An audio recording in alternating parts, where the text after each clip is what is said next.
This conference will now be recorded. Hello students. So we are left out with few more numerical problems within this JEE Mains 2nd September 2020 paper. So we'll try to solve as many as possible this session. So let us start.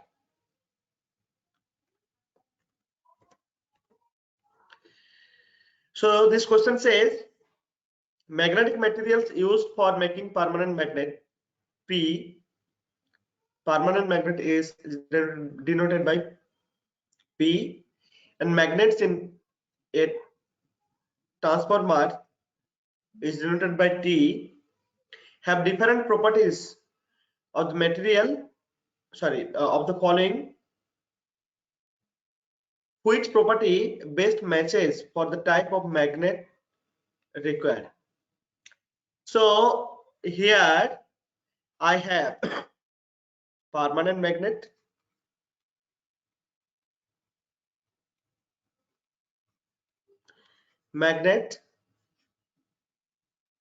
and a magnetic material or magnet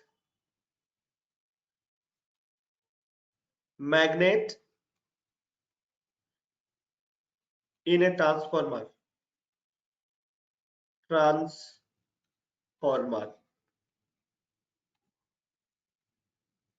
that is denoted by T.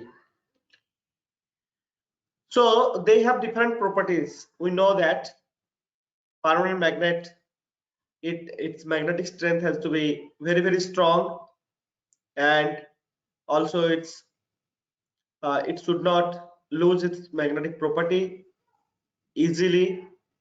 So that means it should have very large permeability, etc.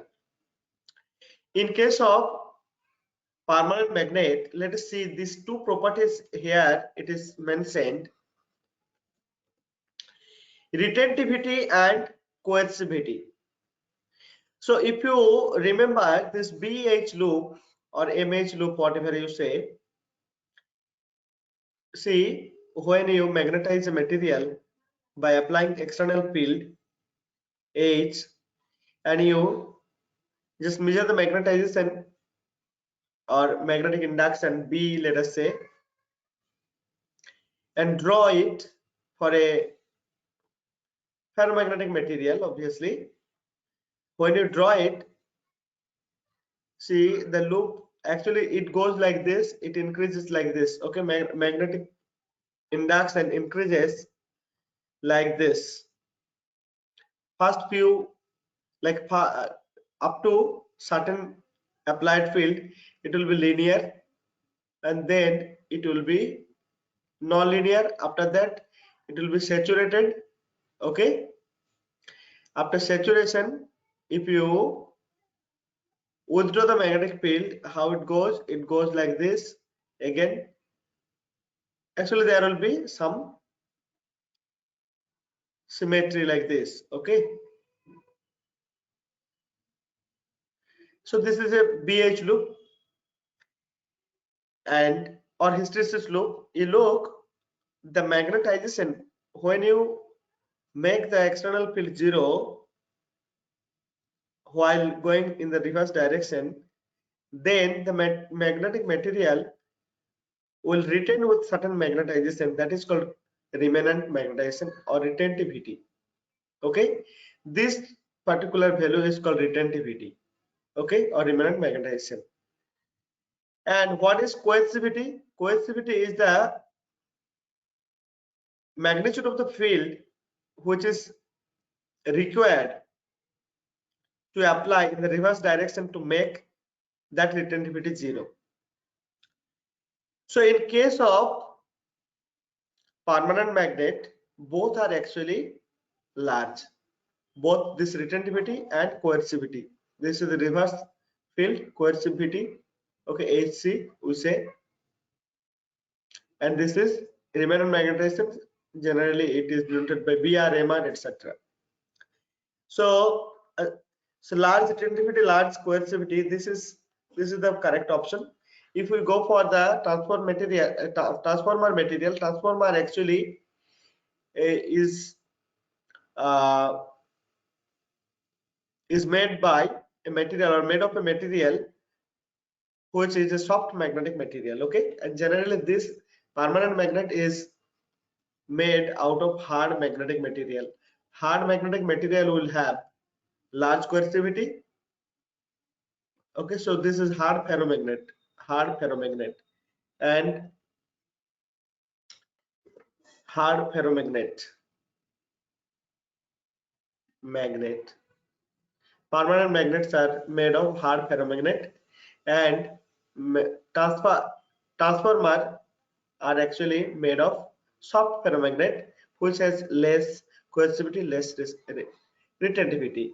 Because in that case, otherwise there will be lot of loss due to hysteresis. Okay, so loop area is more, means more loss will be there. Okay, more loss will be there in the case of transformer. So that's why transformer does not like this kind of material. This is hard material, hard ferromagnet.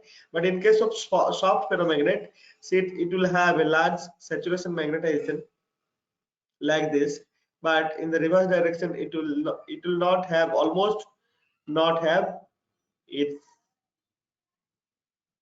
It will almost, it will not have a loop. Okay, very tiny or narrow loop. All right, so it is, so this require soft ferromagnet like soft iron, etc. Let us go to the next problem. So this problem says, and a plane electromagnetic wave has frequency means f 2.0 into 10 to the power 10 hertz. Okay, and its energy density is given, ub, magnetic energy density is given. Okay, so this is energy density of electromagnetic wave, it says. Okay, so let us not write anything, whether magnetic or electric. 0.2 into 1.02 into 10 to the power minus 8 joule per meter cube. Okay, joule per meter cube in the vacuum. Okay, this is in the vacuum. The amplitude of the magnetic field of the wave is close to, so amplitude of the magnetic field, you have to find out what is the amplitude of the magnetic field. Okay, where this 1 over 4 pi epsilon naught, this is actually 1 over 4 pi epsilon naught, this value we know already. So this is given 9 into 10 to the power 9 Newton meter square per coulomb square, and speed of light c, it is given. So here one thing you have to note, that you have to find out magnetic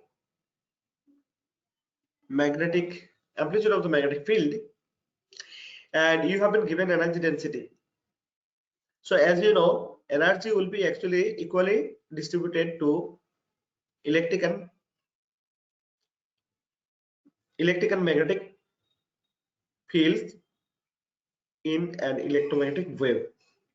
So if I write this energy to be, so sorry, b square, b0 square, b0 square by 2 mu 0, this is the energy density, magnetic part. Okay, magnetic counterpart. So magnetic energy density is this.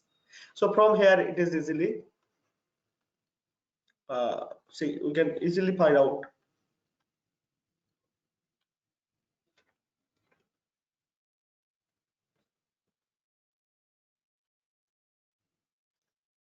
We can easily find out the magnetic field from here. Okay, so square root of this. Look here, what is this? Mu naught.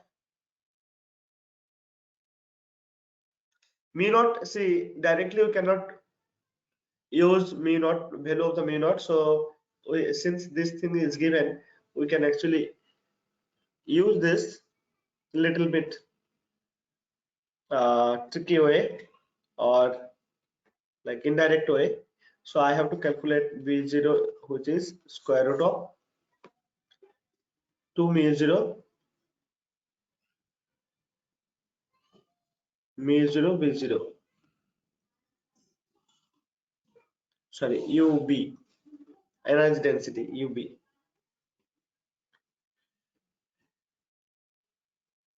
Now we know C is equal to 1 over square root of mu0 epsilon 0, right?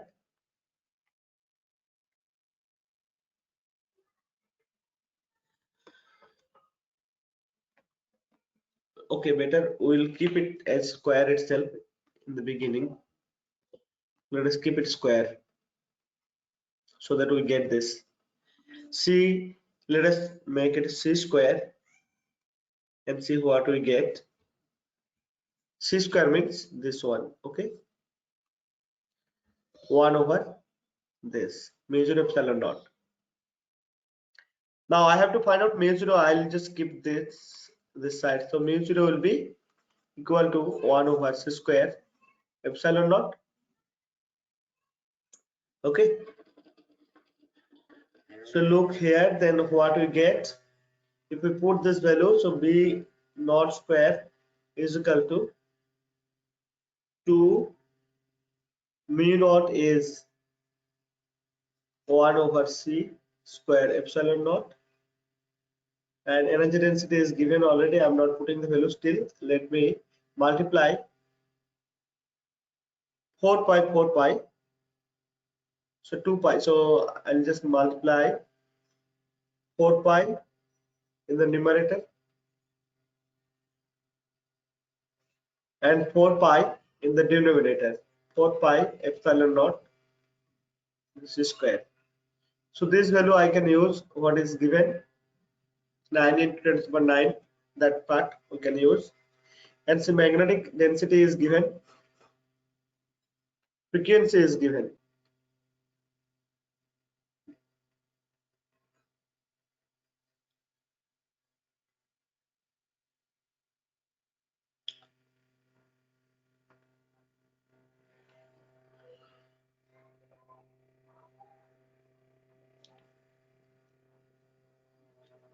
So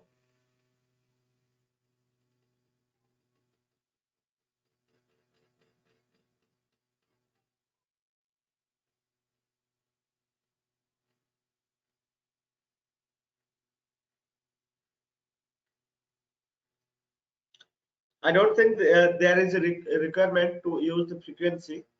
Let us put these values here. So 4 pi into 2 into this value is already given 1.02 into 10 to the power minus 8. Okay. See this 1 by 4 pi epsilon naught, I can write here 9 into 10 to the power 9 divided by C square, that means 3 into 10 to the power 8 meter per second square. So now if we do a little bit of simplification, see this 3 square will be cancelling this one. So I'll have here 10 to the power 10 to the power 16. I'll have here 10 to the power 16. So this 9 also get cancelled. Okay, so I have here, look, minus 10. This is minus, so minus 8. This is plus 9. So this 2 will actually give me 10 to the power 1. So I can actually simplify this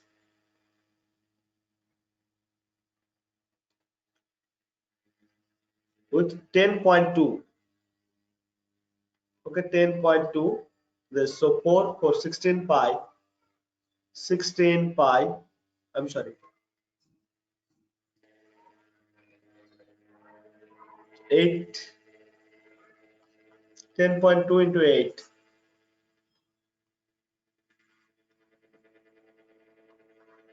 81. So this is 81.65 divided by 10 to the power 16.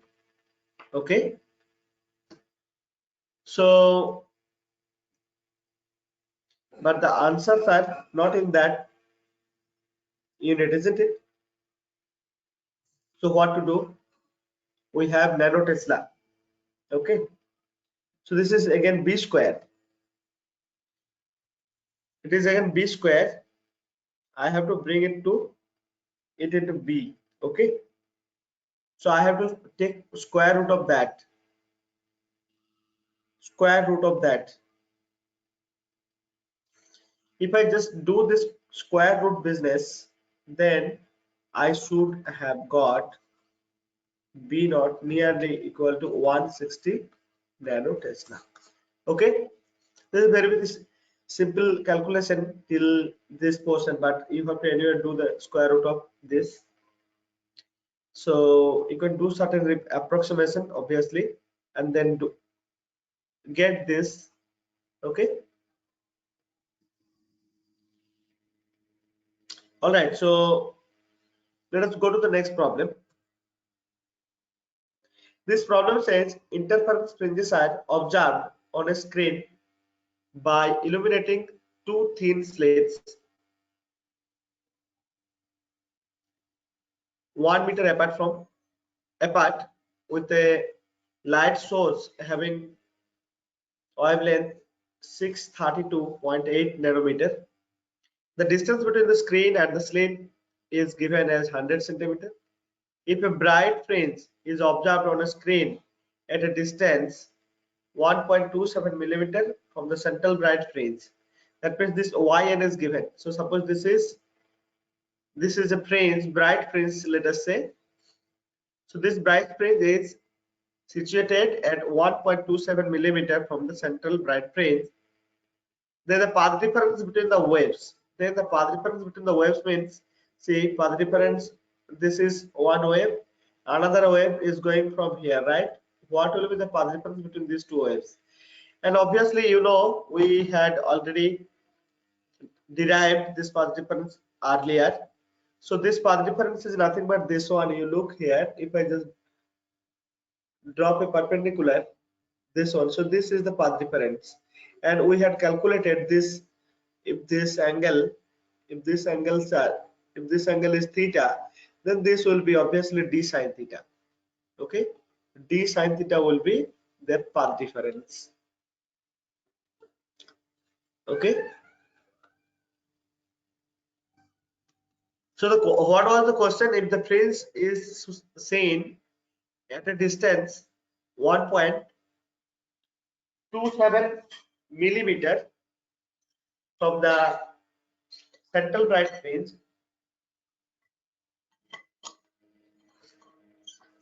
then the path difference between the waves which are reaching to this point. Okay, so that is what we had to find out. Now what is this d sine theta? For a small angle I can write this sine theta to be tan theta also, right? Isn't it? So now you look this triangle we can actually use.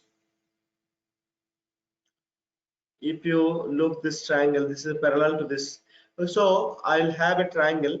So this tan theta will be nearly equal to sine theta for a very small angle, and that will be equal to yn by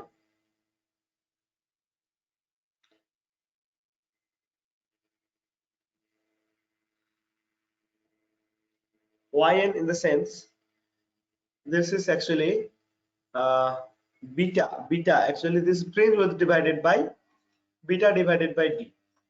Okay, beta divided by d. This sine theta will be beta divided by d, and beta is what? D lambda by small d into d. So this d will cancel each other.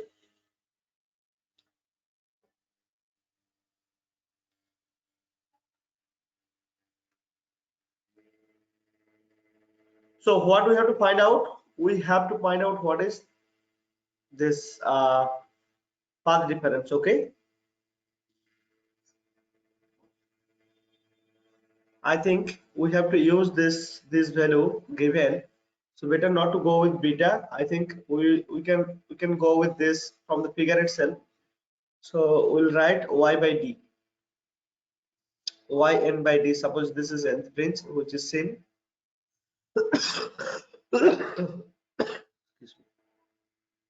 So d is given.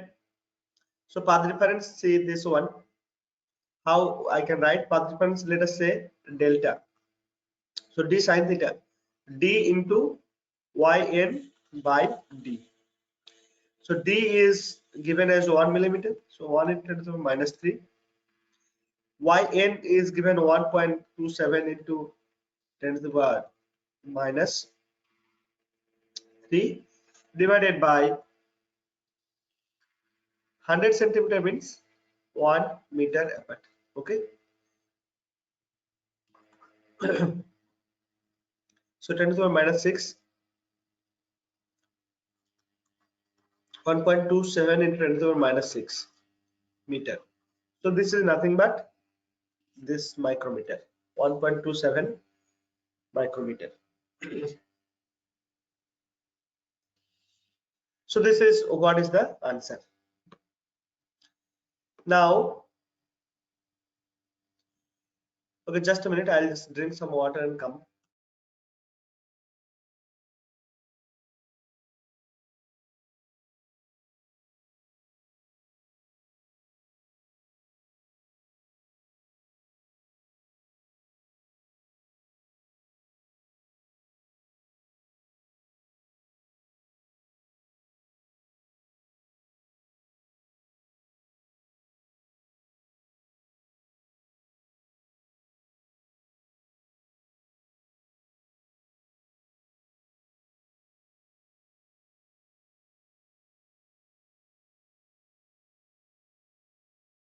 Okay, let us solve this problem. It is actually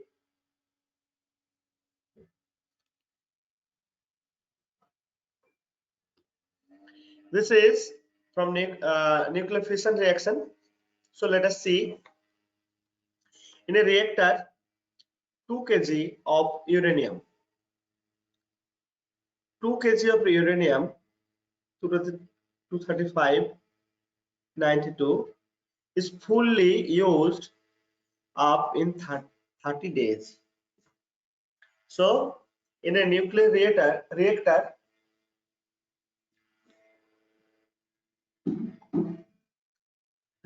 uranium is used as a fuel.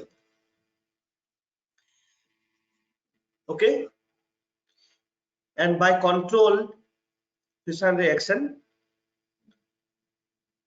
this energy is liberated. So energy liberated in controlled fission reaction is been used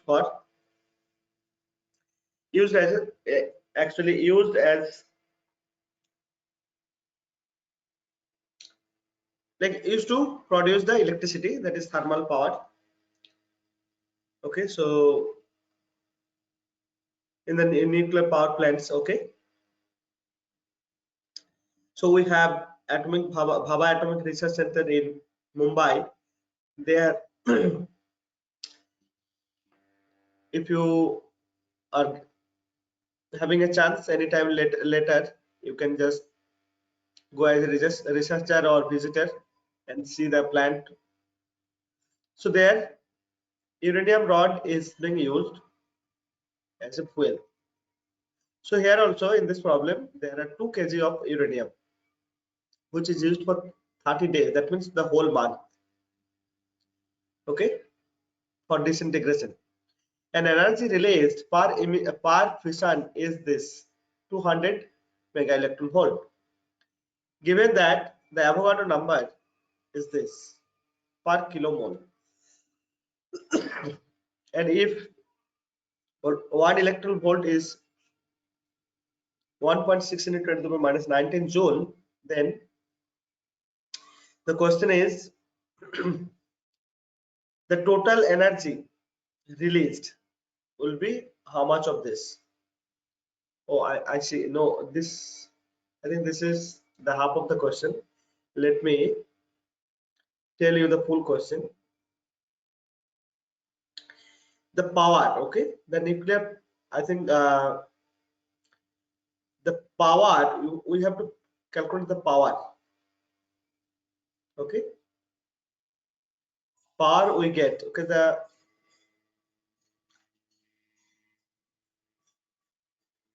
power generated. Okay, here the question is power generated.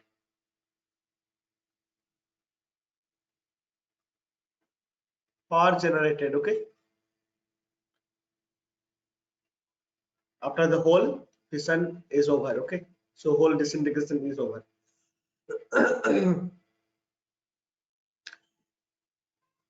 So how to solve this problem? First of all, power means we have to find out the energy. Then second, okay, time. Energy by second is actually watt. So this will be joule per second. So energy by time is power. Okay,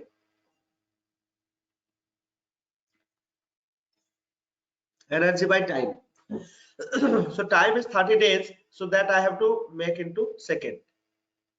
But we have to find out, see how many fission reaction is happening.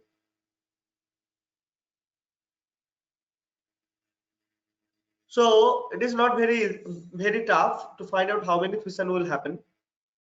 The number of nucleus we have to find out, right?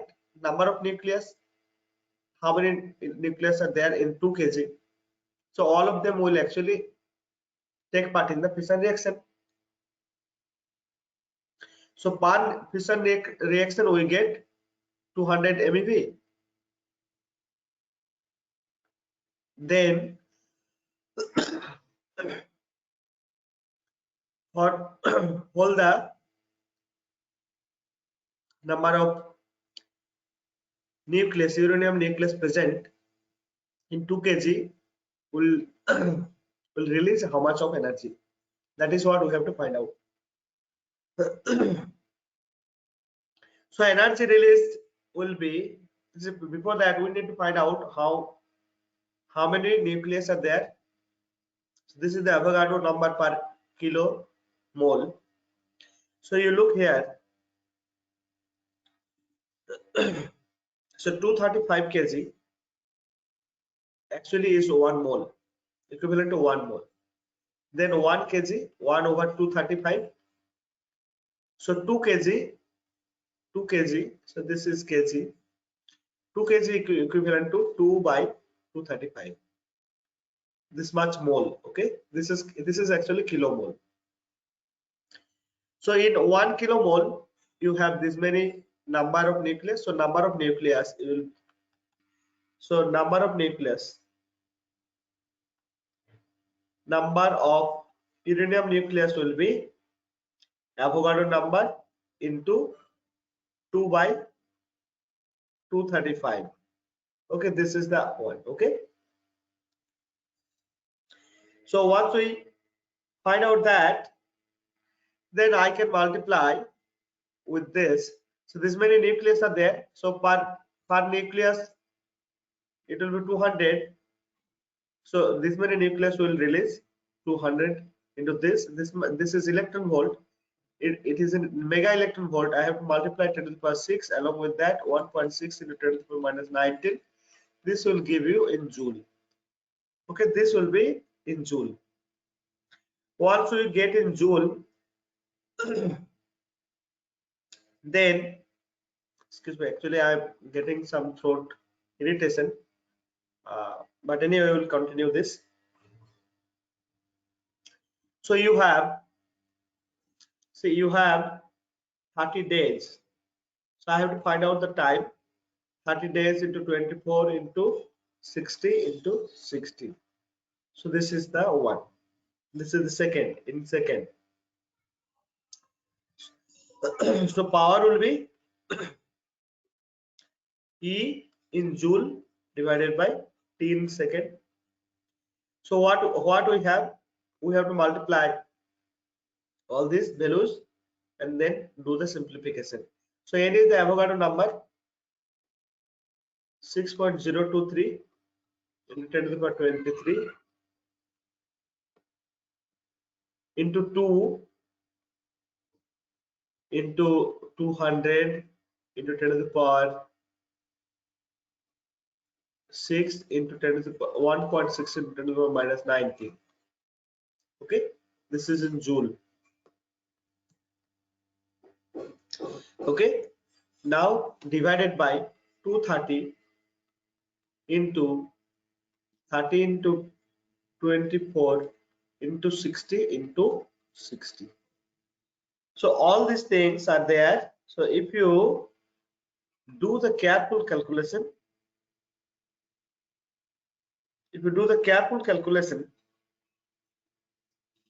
you get nearly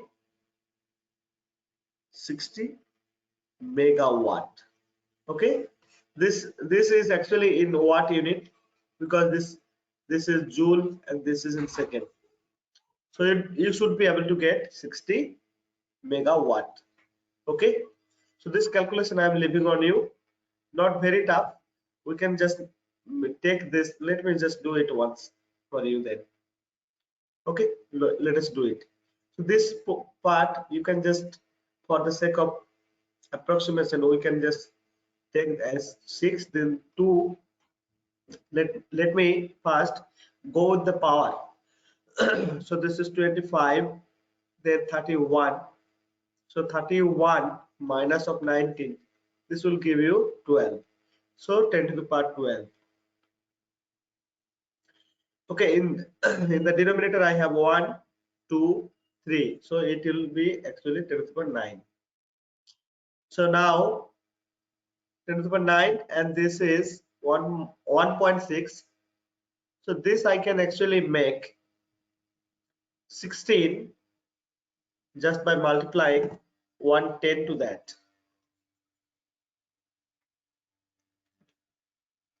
Let me remove this. So this is 6 I have taken, this is 2, this is 2, again this is 16 into 10 to the power 8. Okay, because I had 9. Okay, now in the denominator you have 235, 3, 24, 6 and 6. This 6 I can strike with this. Okay, then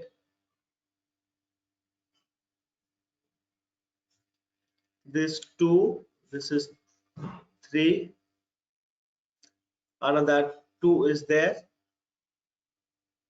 Okay, so now rest of the thing what you have to do is you have to just do the division. Anyway, I'm writing this, you can just verify later. So the first option will be the correct answer for this question. Let us go to the next problem. So this problem is again very interesting. This says a small block starts slipping down. You see this is an inclined plane. So this inclined plane is inclined at an angle theta with the horizontal. So AB is the inclined plane. A small block starts slipping down from the point B. From the point this block is slipping down on an inclined plane AB, which is making an angle theta with the horizontal. Okay, horizontal. Now section BC section is smooth. Okay, smooth, and the remaining section CA is rough. This part is rough. Okay, this part is rough. Rough means it has some coefficient of friction mu. Okay, it is found that the block comes to rest as it reaches at the bottom. That means when it reaches here, it comes to rest. See, generally we see some object when it comes down, it comes with certain velocity, right? In case of smooth, frictionless, inclined plane, isn't it? So, and the velocity we calculate, like if you know the height, then v square, like v is equal to square root of 2gh. So kind of that we have done, isn't it? But in this case, we had said that it is coming to rest at this point. Okay. So what we know the work done. So here the whole potential energy should have been converted into kinetic energy such that you will have the maximum speed at here. But again, you have rough space here, so you have to do certain work done against this frictional force. Okay, so here actually we'll have to use work energy theorem. Work energy theorem. Okay, let me tell you here. So rest of the question, it is found that the block comes to rest at reaches the bottom A of the inclined plane if BC is equal to 2AC. BC is equal to 2AC. Okay, this is 2AC. Okay, so suppose it has length L, then it will be having 2L. That is what it is. Okay, BC is 2L. The coefficient of friction is given by mu is equal to K tan theta. Then what is the value of K? You have to find out the value of K. So work energy theorem says that change in kinetic energy, change in KE, okay, change in KE will be equal to work done. So what is, see, it is actually starting from rest here, suppose at B, and here also it is at A it is rest. So what is the change in kinetic energy? In this case, change in kinetic energy is 0. Then what is this?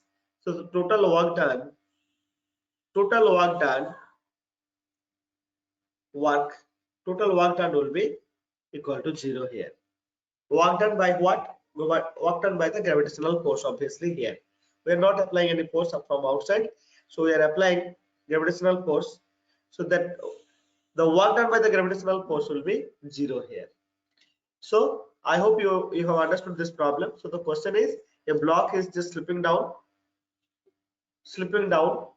through this inclined plane, and this inclined plane has got BC portion smooth and CA portion rough with coefficient of friction mu.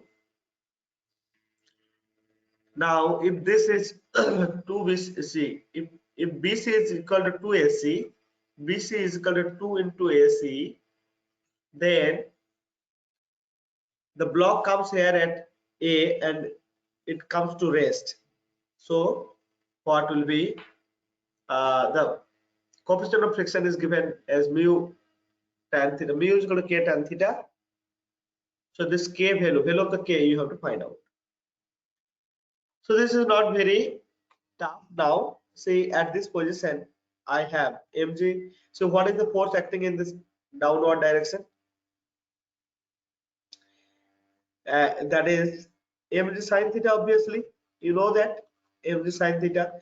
And what is the work done by the during this BC travel? So that is actually, suppose if it is L, so it is 2L.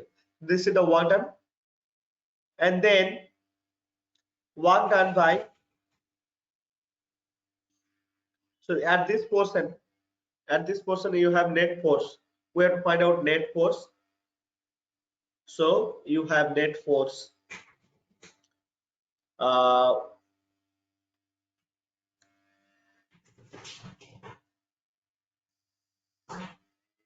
mu mg sin theta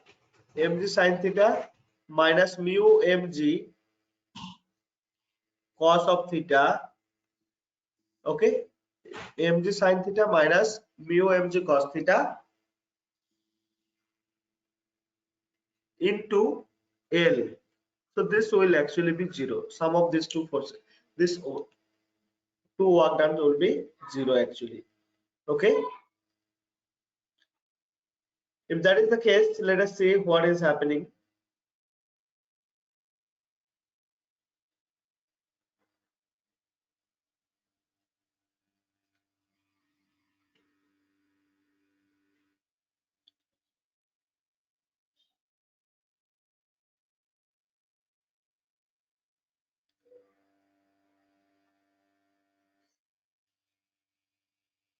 So I should get the value of tan theta, isn't it?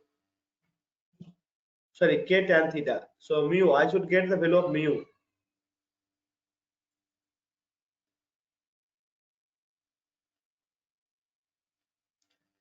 So this is actually 3 mg L sin theta. So this will be equal to mu m g L cos of theta, isn't it?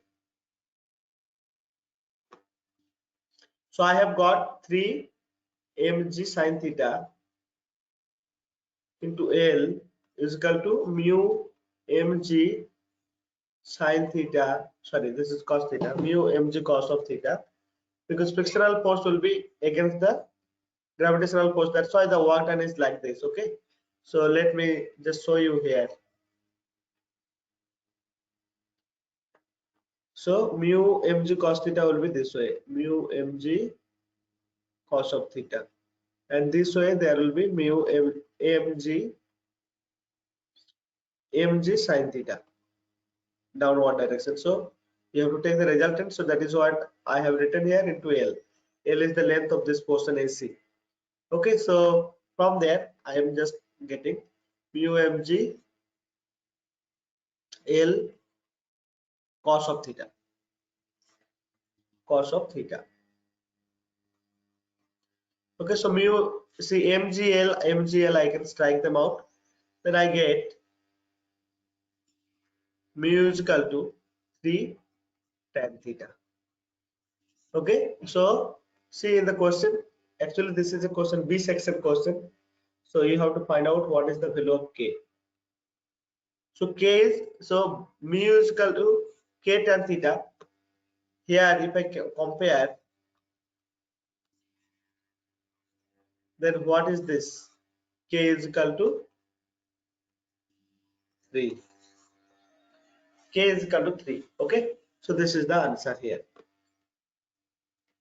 Okay, now I'll discuss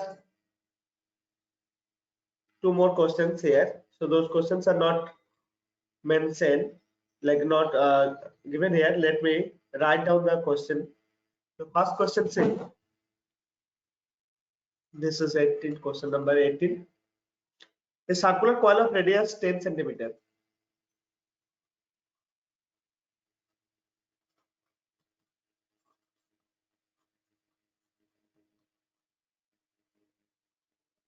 A circular coil of radius 10 centimeter is placed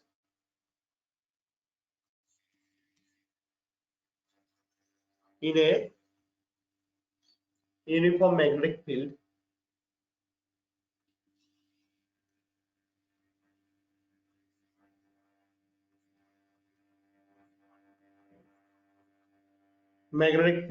of 3.0 into 10 to the power minus 5 Tesla, with its plane perpendicular to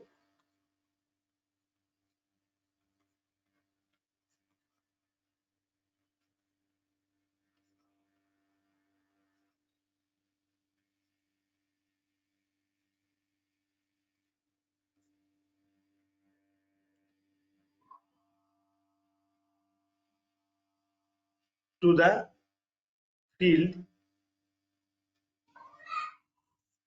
initially. Excuse me.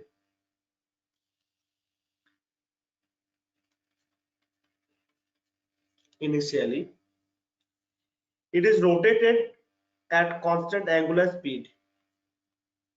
It is rotated at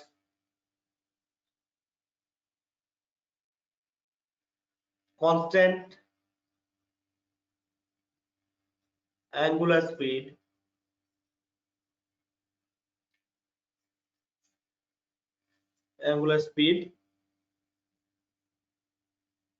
about an axis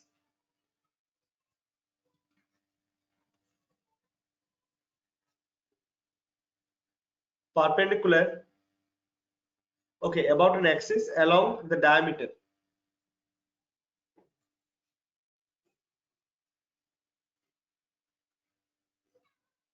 I'll read out the problem what I write here.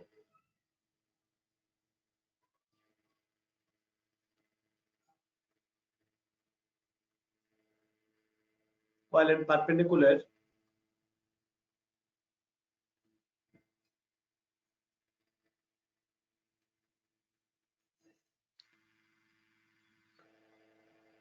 to the magnetic field, to the magnetic field,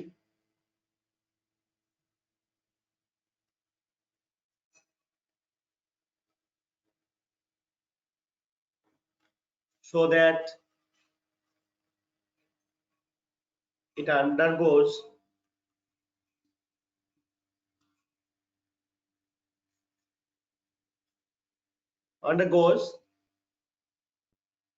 half of rotation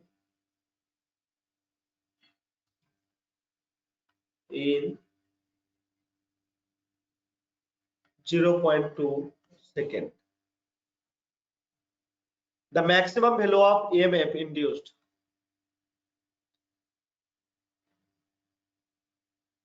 the maximum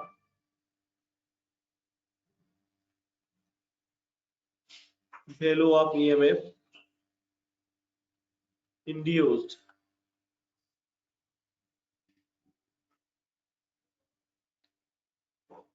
in microvolt in the coil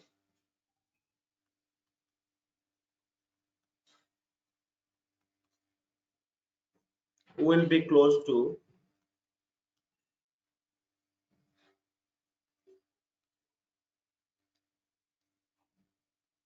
the integer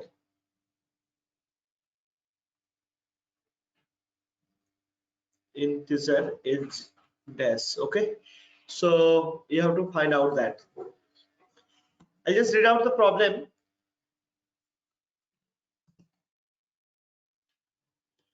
A circular coil of radius 10 centimeter, which is placed in a uniform magnetic field of this 3 into 10 to the power minus 5 Tesla with its plane perpendicular. So coil has plane perpendicular to the magnetic field initially. It is rotated at a constant speed about an angle, an axis, about an axis along the diameter, okay,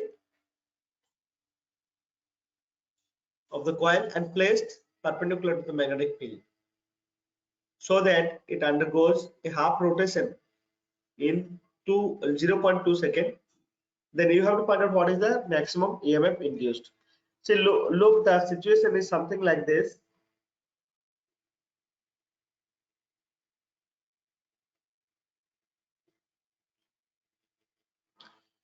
Suppose you can think a coil which is just standing, okay, and see this plane of the wheel, this coil is perpendicular to the magnetic field like this, okay.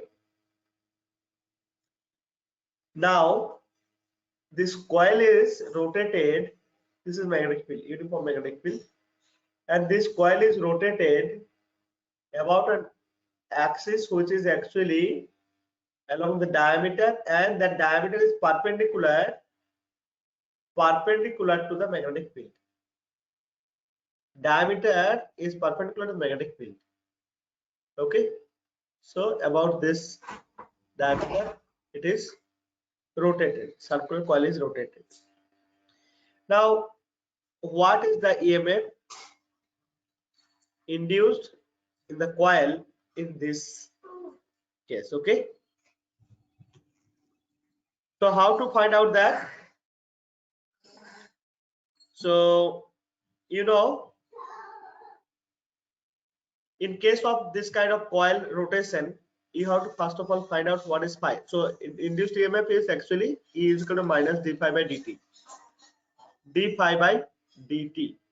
So what is phi? You have to find out. So phi is actually BA. If there are n number of turns, then you have to multiply n. Here there is no mention of that. So BA cos of omega t. So this is the flask.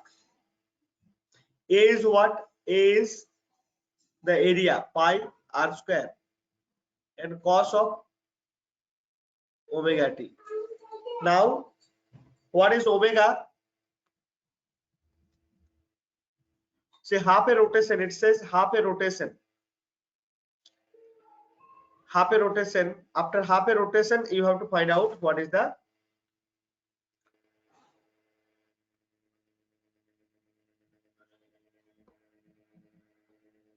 angular velocity. Okay, you have to find out what is angular velocity here. So angular velocity means 2 pi r by t whole time period, but half a rotation means omega will be pi r by the time given here. What is the time? Time is 0. Half a rotation in 0.2 second. Okay, so 0.2 seconds. So this will give you the angular velocity. So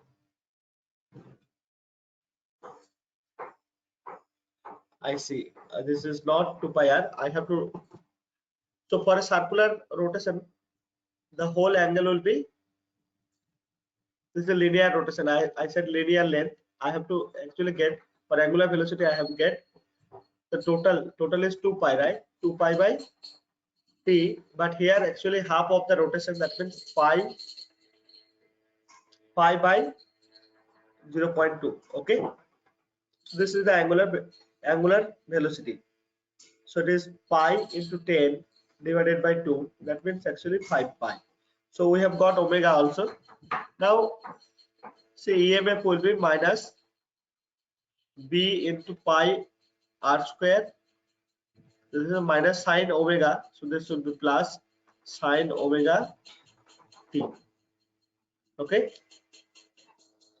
This is the thing. So what is this maximum value? You have to find out what is the maximum EMF. It is said maximum EMF. So EMF will be maximum when this sine omega t is equal to 1. So maximum will be b omega pi r square. So I have got maximum EMF induced, EMF, maximum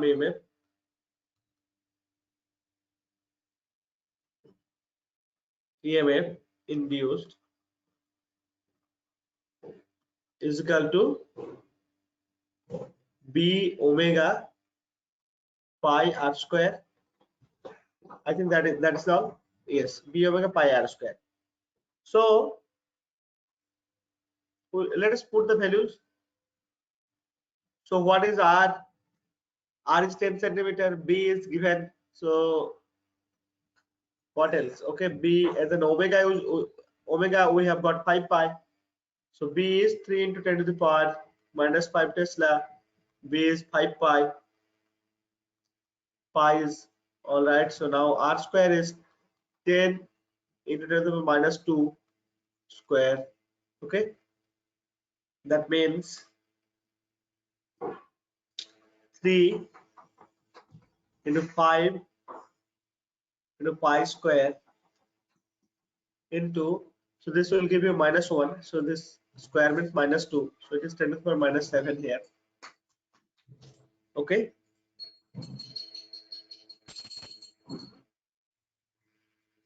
Yes. So pi square actually we can take, so 3.14 into 3.14, if we multiply it will actually give you nearly 10. It will take nearly 10. So you get 15 into 10 to the power minus 6. This is in volt actually. This is volt, so microvolt. So 15 microvolt. So what is the value here in microvolt? It is 15 microvolt. Okay, so 15 microvolt. So this is the answer. I think I'll stop it here for today. In the next session, we'll take up few more remaining. Those will complete for the 2nd September morning shift, and then we have to cover the 2nd shift also, evening shift. Okay, so thank you for your patience. Bye for today.